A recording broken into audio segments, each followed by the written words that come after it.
આજે આપણે 12 એવા મહત્વપૂર્ણ મુદ્દાઓ શીખવાના છે, જેમાંથી આપણે આજે જેટલું પણ આપણને શીખાશે એટલું આપણે શીખીશું. આજનો જે આપણો વિષય છે એ છે પ્રભુ ઈસુના નામમાં. બધા બોલો, પ્રભુ ઈસુના નામમાં. પ્રભુ ઈસુના નામમાં શું શું થાય છે એ આપણે જોવા માંગીએ છીએ કે પ્રભુ ઈશ્વરના નામમાં એવી કઈ કઈ બાબતો બને છે, અથવા પ્રભુ ઈશ્વરના નામમાં એવી કઈ ગૌરવશાળી વાતો છે, એવી કઈ અદ્ભુત બાબતો છે, એવી કઈ મહિમાવંત બાબતો છે, એવું કયું એ નામથી કયું પરિણામ આવે છે, એ નામની શું અસર થાય છે, એ નામનું કેવું પરાક્રમ છે, એ નામમાં એવી કઈ વિશેષતાઓ છે, એના સંદર્ભમાં આજે આપણે જોઈશું પ્રભુ ઈસુના નામમાં. બરાબર છે? તો આપણે પહેલું વચન વાંચીએ, ફિલિપિયનો પત્ર, તેનો 2 અધ્યાય અને તેના 6 થી 9 વચન હું તમારા માટે વાંચું છું. ધ્યાનથી તમે સાંભળો. ફિલિપિયનો પત્ર, તેનો 2 અધ્યાય અને 6 થી 9 વચન તમારા માટે વાંચું છું. પોતે પરમેશ્વરના રૂપમાં છતાં તેણે પરમેશ્વર હોવાનું પકડી રાખવાને ઈચ્છ્યું નહીં, પણ તેણે દાસનું રૂપ ધારણ કરીને, એટલે માણસોના રૂપમાં આવીને પોતાને ખાલી કર્યો, અને માણસના આકારમાં પ્રગટ થઈને મરણને, વધસ્તંભના મરણને આધીન થઈને પોતાને નમ્ર કર્યો. એને લીધે પરમેશ્વરે તેને ઘણો ઊંચો કર્યો, અને સર્વ નામો કરતાં તેણે તેને એવું શ્રેષ્ઠ નામ આપ્યું કે આકાશમાંના, ભૂમિ પરના તથા ભૂમિ તળેના સર્વ ઈશુને નામે ઘૂંટણે પડીને નમે, અને પરમેશ્વર બાપના મહિમાને અર્થે દરેક જીભ કબૂલ કરે કે ઈસુ ખ્રિસ્ત પ્રભુ છે. તાળી પાડીએ, પ્રભુના માટે મહિમા કરીએ, પ્રભુના નામને ઊંચો ઉઠાવીએ. હાલેલુયા.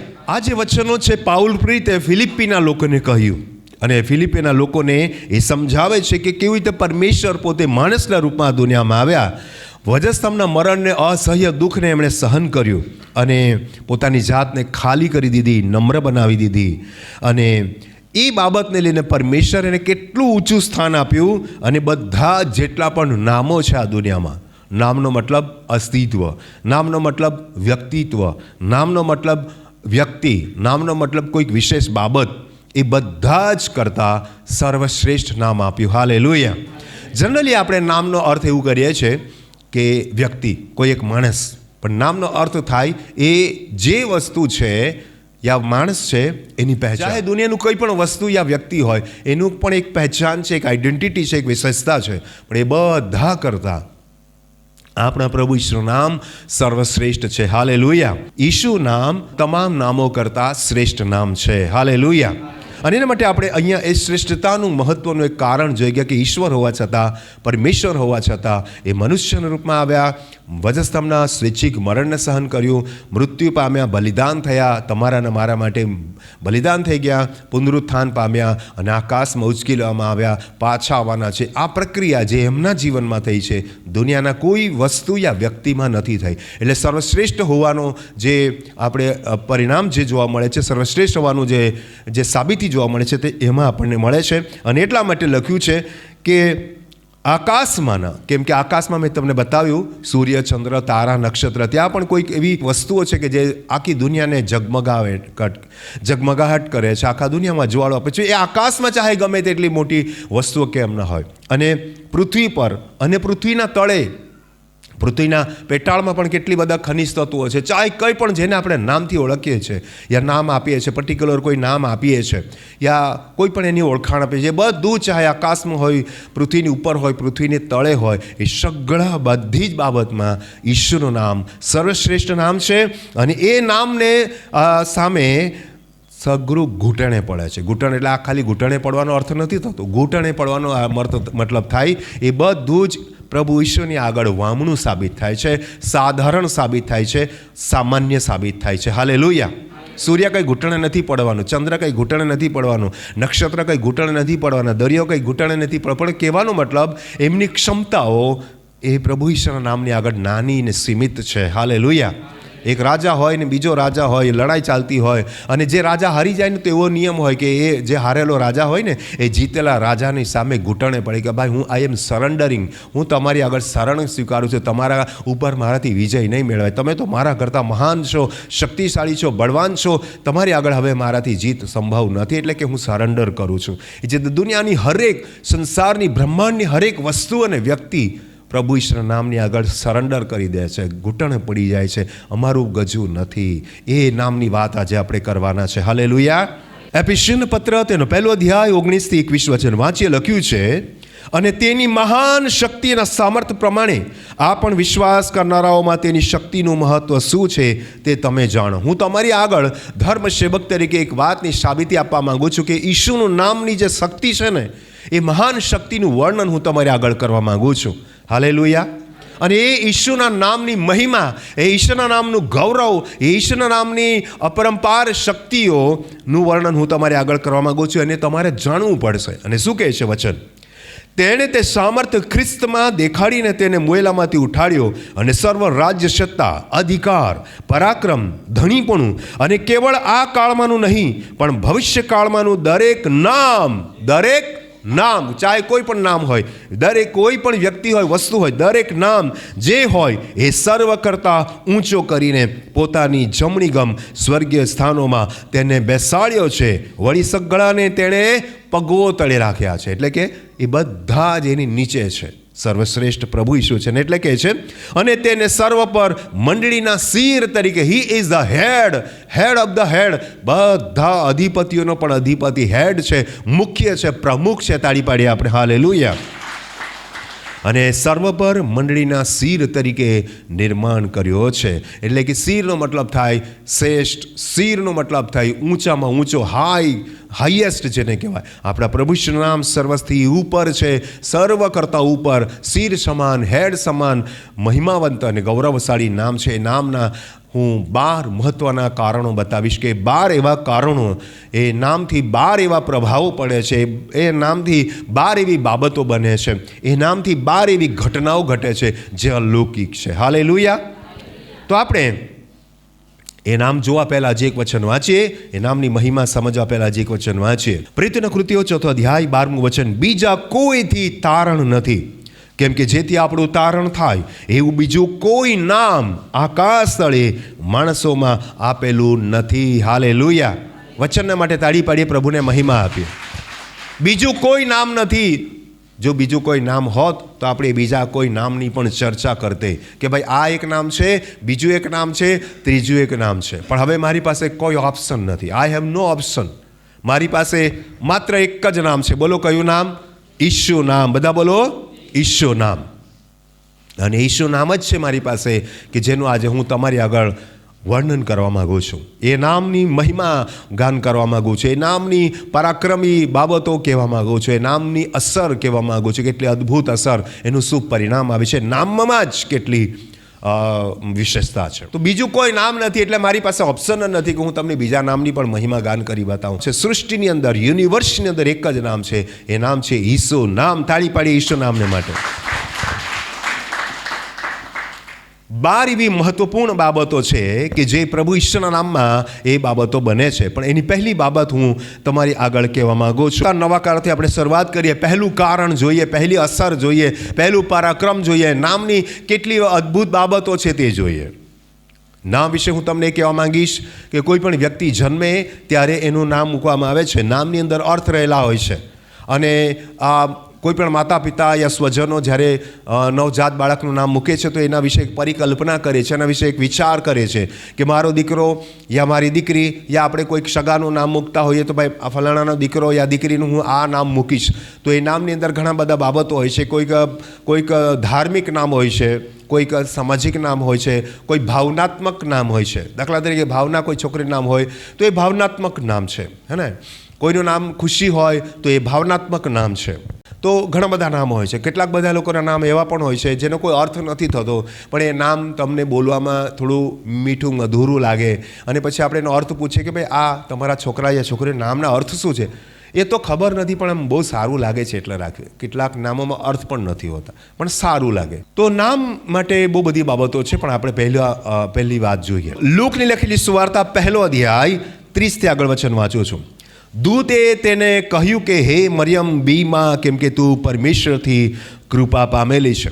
જો તને ગર્ભ રહેશે ને દીકરો થશે ને તું તેનું નામ ઈસુ પાડશે. કેટલી સાધારણ વાત લાગે છે નહીં?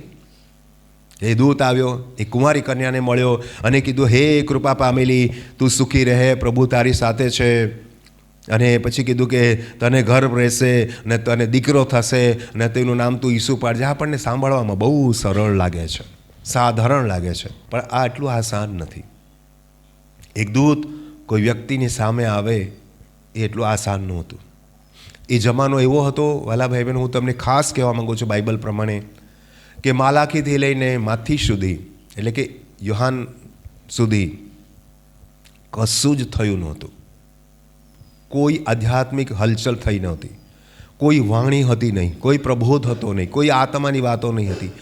રાજકીય દોર સૌથી વધારે કામ કરતો હતો, જેમ કે કેસર ઓગસ્ટસ, હેરોદ, અને આખી જે એ સમયની જે રાજકીય પરિસ્થિતિ હતી બહુ ખતરનાક હતી.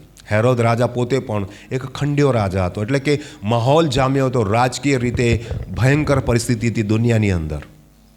અને ત્યારે આધ્યાત્મિકતા શૂન્યતા તરફ જતી રહી હતી. 500 વર્ષના સમયમાં પરમેશ્વરે કોઈ વ્યક્તિની સાથે વાત નહોતી કરી, કશું જ એવું અલૌકિક બન્યું નહોતું. એ સમયમાં પરમેશ્વરની વાતો લોકો ભૂલી ગયા હતા. પ્રભુ કોઈ ઉદ્ધાર કરતા આવવાનો છે એ ભૂલી ગયા હતા. બધું જ ભૂલાઈ ચૂકેલું હતું. રાજકારણ એની ચરમસીમા પર હતું. અને એવા સમયમાં એક દૂત કુંવારી કન્યા પાસે આવે. અલૌકિક બાબત છે, તાળી પાડીએ આપણે હાલેલુયા. એક દૂત આવીને કુંવારી મરિયમને એમ કે તને ગર્ભ રહેશે. એ અલૌકિક બાબત છે, તાળી પાડીએ આપણે હાલેલુયા. એ કુંવારી કન્યાને હજી એમ કે તને દીકરો થશે, એ અલગ વસ્તુ છે, અલૌકિક છે, તાળી પાડીએ આપણે હાલેલુયા. અને ચોથી વાત કે તને દીકરો થશે અને તારે નામ ઈસુ જ પાડવાનું છે. ભાઈ, ઈસુ પાડવાનું તારે નામ, એ પણ અલૌકિક છે, તાળી પાડીએ આપણે હાલેલુયા. આ તમામ ઘટનાક્રમ બહુ અલૌકિક છે, એ સંભવ જ નહોતું એ જમાનામાં. અને ત્યારે એક નામ પ્રસિદ્ધ કરવામાં આવ્યું. કોના દ્વારા? પરમેશ્વરે દૂતને કહ્યું, ગાબ્રિએલ દૂતને, અને ગાબ્રિએલે કોને કહ્યું? મરિયમને કહ્યું. મતલબ તમે જુઓ, કયું વસ્તુ આવી? હજી દીકરો જન્મ્યો નથી, હજી મરિયમ પ્રેગ્નન્ટ નથી, હજી તો જસ્ટ વાત જ, પણ એક નામ ત્યારે જ રજૂ કરી દેવામાં આવ્યું. બોલો કયું? હા, તાળી પાડીએ યાર, જોરદાર. બાઇબલ આ રીતે સમજવું પડે. આપણે વાંચ્યું ત્યારે તો આસાન લાગતું હતું, પણ નહીં, એટલું આસાન નહોતું એ. મતલબ હજી એક વ્યક્તિ જન્મ્યો જ નથી, હજી એ વ્યક્તિનું અસ્તિત્વ જ નથી થયું, માનવીય ધારાધોરણ પ્રમાણે કહું છું, તો છતાં એક વસ્તુ ડિક્લેર કરી દેવામાં આવી. બોલો કયું? નામ. હાલેલુયા. પણ તમે જુઓ અહીંયા એકદમ અલૌકિક વાત. 500 વર્ષનો શૂન્યાવકાશ હતો અને ત્યાં એક નામ ગાજી ઉઠ્યું. બોલો કયું નામ? અરે વાહ, તાળી પાડીએ પ્રભુ ઈશ્વરનું નામ. આ તો અસલી મહિમા છે. જ્યારે તમે ચારે કોરથી અવાજો સાંભળો, કોઈ તમને બહુ પ્રેમથી બોલાવતો, એ આશીષભાઈ, તો તમે નહીં સાંભળશો, કેમ કે ચારે કોરથી અવાજ અને બુમરાણ ચાલે છે, ઘોંઘાટ ચાલે છે. તમે કોઈ વ્યક્તિ મને પ્રેમથી બોલાવતો હોય તોય મને ખબર ના પડે કે કોઈ વ્યક્તિ મને પ્રેમથી બોલાવે. અને સાવ એકલો અટુલો હોઉં, કશું જ ના, શૂન્ય, પિન ડ્રોપ સાયલન્ટ જેને કહો, એકદમ શાંતિ હોય, અને કોઈ મને જરા અવાજ કરે, એ આશીષભાઈ કેમ છો, તમારું ધ્યાન તરત જાય. આ નામ દુનિયાનું ધ્યાન આપવા માટે એક નામ પ્રસિદ્ધ કરવામાં આવ્યું, ડિક્લેર કરવામાં આવ્યું. તાળી પાડીએ આપણે હાલેલુયા. આ નામની પહેલી જ વાત એટલી અલૌકિક છે કે કદાચ નાતાલના દિવસોમાં પણ પાસ્ટરો કદાચ આટલી હદથી નહીં સમજાવશે. આ નામ શૂન્યાવકાશના દરમિયાન ગૂંજવા માંડી ગયું. કોના મગજમાં ગૂંજવા માંડી ગયું? મરિયમના. એટલું તે બધું ધ્યાનથી સાંભળજો. 500 વર્ષ તો કશું જ હતું નહીં, પણ હવે પછીના 9 મહિના એક જ નામ ગુંજતું હતું. બોલો કોના દિમાગમાં? અરે વાહ, તાળી પાડીએ આપણે હાલેલુયા. મરિયમ 9 મહિના જ્યારે પ્રેગ્નન્સી હતી, જ્યારે કન્સીવ કર્યું હશે, તો 9 મહિના એક જ કલ્પના, મને દીકરો થવાનો છે, મારે એનું નામ ઈસુ પાડવાનું છે, મને દીકરો થવાનો છે, મારે એનું નામ ઈસુ. ઉઠતી હશે ને તો એ ઈસુ જ નામ, અને ઊંઘમાં હશે ને સપનામાં ઈસુ જ નામ. તાળી પાડીએ ને આપણે હાલેલુયા. હાલેલુયા, બધા બોલો હાલેલુયા. જાગતા ઊંઘતા એક જ નામ. કયું નામ? તમારે બોલવાનું. કયું નામ? પ્રભુ ઈસુ. ઈસુ નામ, ઈસુ નામ, ઈસુ નામ. મને છોકરો થવાનો છે ઈસુ. બિચારી કામ કરતી કરતી વાસણ માંગતી, વિચારતી મને છોકરો થવાનો છે ઈસુ. કપડાં ધોતી અને થાપી મારતી, ધક ધક કરીને થાપી મારતી ને કપડાને, તોય ઈસુ નામ. અને ગાય ભેંસ જે બી એ સમયમાં એના ઢોઢા કસે વાસીદું કરે ત્યારે બી ઈસુ નામ. હર ઘડીએ ખેતરમાં કામ કરતું ઈસુ નામ. એટલો ગૌરવ છે આ નામનું. હાલેલુયા. એક કુંવારી કન્યાના દિલો દિમાગમાં એક જ નામ છાયેલું હતું, ઈસુ નામ, ઈસુ નામ, ઈસુ. હા, તો એની મહિમા છે. પહેલો જ પોઈન્ટ તમને ને મને જિજ્ઞાસુ બનાવે છે કે જાણવું પડે, 12 પોઈન્ટ જાણવું પડશે. અને હું તમને ટ્વિસ્ટ આપી દેવા માંગુ છું. 11 એવા પોઈન્ટ છે, પણ 12મો એટલો ખતરનાક છે ને, એને ચૂકતા નહીં. 12મો પોઈન્ટ બહુ અલગ છે. જે 11 પોઈન્ટ છે ને, એનાથી 12મો પોઈન્ટ બિલકુલ વિરોધાભાસી છે. એ પછી કહીશું. આજે તો આપણે પહેલામાં છે. તો શું જોઈએ આપણે? શું જોયું? તારે શું નામ પાડવાનું છે એનું? ઈસુ નામ. એટલું જ નહીં, હજી આગળ જોજો. 32 વચન કહે છે. આપણે ક્યાં સુધી વાંચવાનું છે? 33 સુધી. તે મોટો થશે. મોટો થશે ને એટલે કેવી રીતે મોટો થાય? 1 વર્ષનો, 2 વર્ષનો, 3 વર્ષનો, 4 વર્ષનો? ના, એ વાત નથી. એ તો બધાના જ બાળકો મોટા થાય. આપણે એને ભૌતિક રૂપમાં મોટાઈની વાત નથી કરવાનું. અલૌકિકતાની અંદર, ગૌરવની અંદર એ કેવો મોટો થશે લખેલું છે. તે મોટો થશે અને ઘરડો થશે. એવું નથી લખેલું. મોટો મતલબ હાઇટની વાત લખેલી નથી કે કદની વાત લખેલી નથી. લખેલી છે શું છે? તે મોટો થશે અને પરાત્પરનો દીકરો કહેવાશે. તાળી પાડીએ આપણે હાલેલુયા. હવે તમે આનો ટ્વિસ્ટ સમજો. હજુ કોનો દીકરો કહેવાશે? યુસુફનો. છે કે નહીં? એવું લખેલું છે ને? ના ભાઈ ના. તમે એ દૂતની એક પોઈન્ટમાં તમે જોશો ને, બહુ મહિમામય વાતો છે. કેમ કે ત્યાં નામ કયું આવી ગયું? ઈસુ નામ. હાલેલુયા.